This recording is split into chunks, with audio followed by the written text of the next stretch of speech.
Hi, and welcome back to another episode of the History of Fan Anime. I'm your host, William Chow. In today's episode, we're going to get back into a new decade. Okay, so I already did the top 30 OAVA's TV shows and movies for the 1980s. Now I'm going to do the same thing for the 1990s. Okay, so I'll start from 1990 and work all the way up to 1999 and go through each and all these significant titles from every single year and then build a big top 30 countdown. So again, this is going to take me a while. It took me almost 14 episodes to do it for 1980, and this one probably will be a lot longer because there's now the the new generation. Like my generation, started in the 80s, and of course we had to suffer through a lot of things. Like no translations and very hard distribution, with the VHS tapes and all that stuff. But now in the 1990s, the anime companies started kicking in. So now there's basically a source that a lot of people can get certain types of animes and that kind of stuff. Big boom in the new OAVAs and animes and movies that sort of came out. So a lot more titles we can deal with. So, it's going to be a little bit harder than the 80s just because of the sheer volume. But again, we'll go through it all and it'll make this list of the top 30 titles for you. Okay, so before we begin, I want to remind everyone to go down below and click like and click subscribe. I know that any sort of comment that you can make will help the YouTube algorithm promote it and make it available to more people. All right, so anything that you do will be great. That's all, I don't ask for much, but again, if you could at least do that, then it will definitely help the YouTube algorithm. Thank you. And for those who like to support me financially, I do also have the super thanks button down below, as well as the links for the PayPal and the Patreon. Now, I've been building a lot to the Patreon recently. I've now put a lot of resources available to you people, as well as a lot of the content that is for the subscribers that I cannot put on YouTube because there's now a lot of topics that I'm now covering which are not allowed to be put on the YouTube. So all those things are now available to the members there. As well as I've also now put the my audiobooks available as in audio form and on video form as well. Those are also partially free to the Patreon members, so do check that out. Okay, and so for all the other new users that are on this channel, I've also compiled all the episodes of the History of Fan Anime into a large database sheet.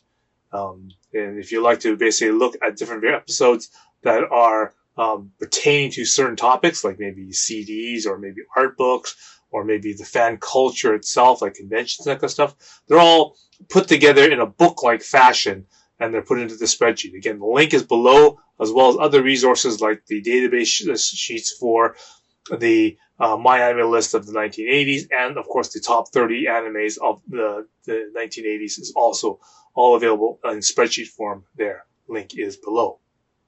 I also want to mention that I've done some revamping recently of my own website. I've used AI to basically help rewrite and update and make the website easy for me to put the changes to it now. So I've done half the upgrades and that kind of stuff here. So I've started to put that up.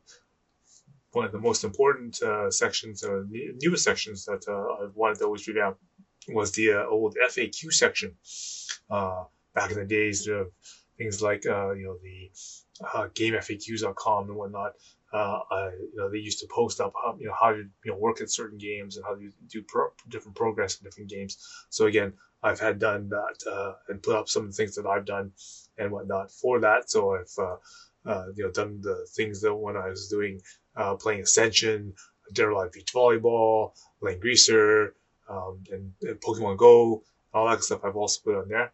I've also put all of the various different tips and sort of DIY stuff for things. When I went to basically build my own drum stand, how to do mods to the Alexi's drum set, bar and that kind of stuff. I also have done things like when I bought my Korg guitar, how to do maintenance and different modifications of that. So again, if you want to have a quick look at that and see all the various different little things and more, basically know more about you, do check it out. I will do more updates and that kind of stuff as I'm going to try to transport the database and that kind of stuff all all the episodes and that comes onto this website as soon as I can figure out how to actually get the code for that. So again, do take some time to check that out. Okay, so we're going to start with the beginning of 1993, and we are currently on the fall season of 1993, so that's the fourth season. So this is usually the big season where all the new stuff comes out. Like so they're premiering for the fall season. Into the new year. These are all the new TV shows that are coming out. And it's a good time for that.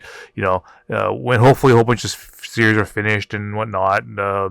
Back in spring, summer type of thing. And now that we're in the fall, we want to get all the new shows going on. So right away, big hit show Slam Dunk gets started, right? And again, this is really nice because generally speaking, sports animes don't really do that much. I mean, I know you're thinking like Soccer Boy and all that kind of stuff, and baseball and whatnot, but those don't really have very big appeal here in North America. So I think really the first one that really sort of really tipped things off in that respect was Slam Dunk. The reason why this show was really, really nice is that just like Initial D, the high school basketball team was presented a whole bunch of different sort of problems. It focuses really on what each player and what each position and all that kind of stuff it contributes to the team in general. Right, so it's not just one star player like LeBron James or something, and he does everything, right? No, it breaks down what each of the different people on this team and how they have their own personal problems and their back history and all that kind of stuff, but also how they bring that their personality and whatnot, if you will, and their skills to the actual basketball court. And what's really neat is also that. Just like Gunbusters, they're willing to stop the story a little bit and have like a mini episode or a mini explanation piece, within the episode to actually break and stop and say, hey, this particular word or this particular sort of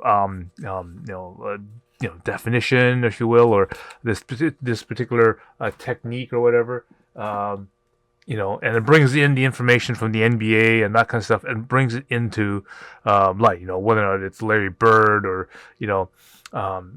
things like that. It talks about the origins of certain words and that kind of stuff. So again, it's kind of like your clip notes all put together in one, but it actually really relates back to the real life NBA and sort of brings it into focus. And so this is a nice series. Again, I had the same liking about Initial D, where one episode progresses to the next, and you really wonder, the team has this new problem or whatever, or this this rival team has a particular situation, and how does the team find a way to beat them or whatever, and whatnot. Now, again, some people like the art style and that kind of stuff, and again, very kind of stylistic art style. Really dominating on how on male characteristics, right? Very framed face, muscular design, and that kind of stuff. And usually, what this happens, just like Initial D and GTO and things like that, is that it really fails all the female characters. And so, what happens is that in this show, the female character designs and that kind of stuff really suck, in my opinion. But again, because it has a good story, that sort of made up for it. So again, this is really said, if you're not into sports animes and that kind of stuff, I get it. But hey, take a look at Slam Dunk. It's actually a pretty good thing to have a look at anyway. Sure. But they broke it up into different seasons as the team goes on for the year. But yeah, definitely a good series for 1993 to definitely check out. The next one is Aoki Densetsu Shoot. Okay, so this is a new variation of Soccer Boy. So we already had Captain Tsubasa J as being a soccer thing right now. So here we got another series of something, someone doing, soccer legend, that kind of stuff. Now, what's so really about different? But it's probably not really actually not much different from like Captain Sebastian. I think Captain Sebastian is probably still better than this. The only significant thing about this one that you might want to pay attention to, and it's just because you're looking at different things that are going on here. The character designer is a Shingo Araki. Okay, now this guy is famous. Okay, he does the character design for Saint Seiya, and he also does the character design for Yu-Gi-Oh. So although this is sort of a new thing for him, and this show never went anywhere, but he's famous for a whole bunch of other shows. At this time, in terms of Seiyu, shoujo type of stuff like that, whatever, or shonen, I should say. He was the guy because he did, like I said, Saint Seiya, the five cute guys doing, all that kind of stuff, right? So if you're interested in art style, definitely do check this out. Otherwise, yeah, again, these are sports animes that really didn't do very well, do much over here. So I'll just skip ahead from the Aniki wannabe anime there. Again, no one cares about that kind of the story.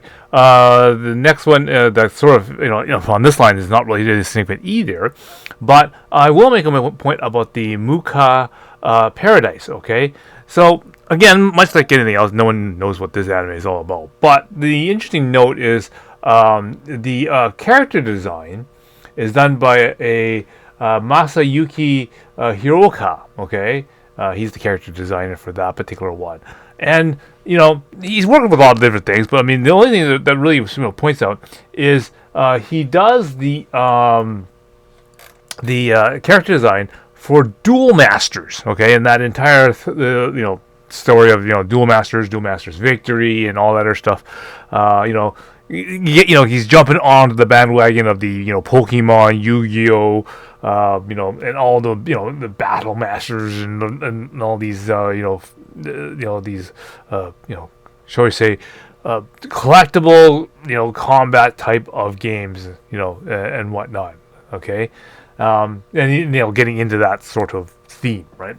And so that's his latest interest in it. But again, he'll do that in the future. Later on.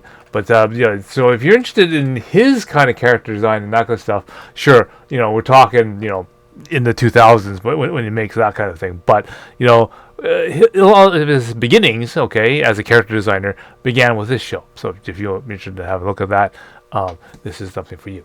All right, so that takes care of all the new TV shows that are coming out in the fall season, and of course, there's a whole bunch of stuff that is going on already, right? So just scrolling through the list here of all existing shows that are going, and there's a lot of really good shows going on, right? Make no mistake, 1993 was a pretty big blockbuster thing for both OVAs and TV shows, right? So we're looking down the list here. We got like Dragon Ball Z, which is still continuing, super popular, of course. Yu Yu Hakusho, again, a lot of fans, a personal favorite on that one. Of course, for all the female fans, we got the Sailor Moon R, which is continuing. So this, the second rendition of Sailor Moon is also going. So you can tell there's a lot of big titles here. So a lot of good animes have come out at this particular time. So as I page through here, this season had a lot of TV series ongoing. So again, if you want me to explain more of these in greater detail, just check the previous episodes when I do the full introduction for these things. So anyway, we're going to go through that list here. But in this season, it's just amazing what good stuff was out there. Going through here, you see Dragon Ball Z, Yu Yu Hakusho, Sailor Moon R, V Gundam, Victory Gundam, that's good stuff. GS Mikami or Ghost Sweeper Mikami, again, really popular fan sub at that time. Very popular shows in Japan are Korean Shinchan and Sasai-san. Again, really popular over there. Didn't do much over here, but then and then we have the two big magical girl shows. In addition to Sailor Moon, right? Because we did all of Sailor Moon, the TV series. And then when R started, we only did sparsing episodes of that because I said there's so much momentum here in North America when Sailor Moon was fan subbed. We decided to go on to other things, and then Daisuke picked up Himitan's Ribbon and the Miracle Girls. So we started doing fan subs for those ones again, right off the TV copies. We did them. They were that popular. We didn't even wait for the Laserdisc versions to occur. And then of course we have Might Gain, more of that, the heroic Jay Decker and all that Brave series that they're doing. The Kid and his robot, and of course we also have Dragon League. Okay, again, really good TV shows that are going on now. Okay, so we finish off that, and we go on to the new OAVAs that are being released. Now, the new OAVAs they got right now at this time, they just going to start the JoJo's Bizarre Adventure. So this is a short 6-episode OAVA set, which kicks off that entire JoJo Bizarre Adventure series. Again, a lot of people like this one because it has the same artwork as Fist of the North Star. And again, not the Maiwa Shinjudu kind of thing, but it is, in many ways it is the same, right? It's just a more modern sort of thing. But that was really immensely popular when it came out. Okay, we have I'm My Goddess, okay, or Amegami-sama. Again, there's a nice short 5-episode OVA series. And again, they've already started releasing it earlier on this year, but now we get continuation of more episodes of that. The next one after that also is called Blackjack. Now this one's really kind of cool because it's got that in many ways it's got that sort of Captain Hawk sort of feel and everything to that. Maybe even a little bit of Going to Guy kind of mixed in there. And again, it was really popular at this time. No one really fan subbed it and all that kind of stuff. But it was picked up for commercial release really early in its stages. So it was a good pickup. That was one of those ones that kind of fell underneath the radar for fans. But again, the commercial releases picked up on it, and that one worked out really well for them. As a matter of fact, Blackjack is so popular. They recently made an advertisement crossover with the TV show House, where they both advertised both the DVD box set for House Season 4 and the DVD box set for Blackjack.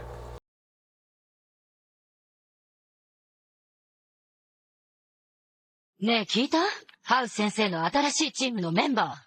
ブラックジャックっていう天才的な無免許医師だろ？それだけじゃないの。彼のアシスタントはピノコっていう子供なのよ。チもこめえ？そうよ。彼には大金を払ってきてもらったの。これは命令よ。うん。さて、この患者の病名は？おい、わからないのか？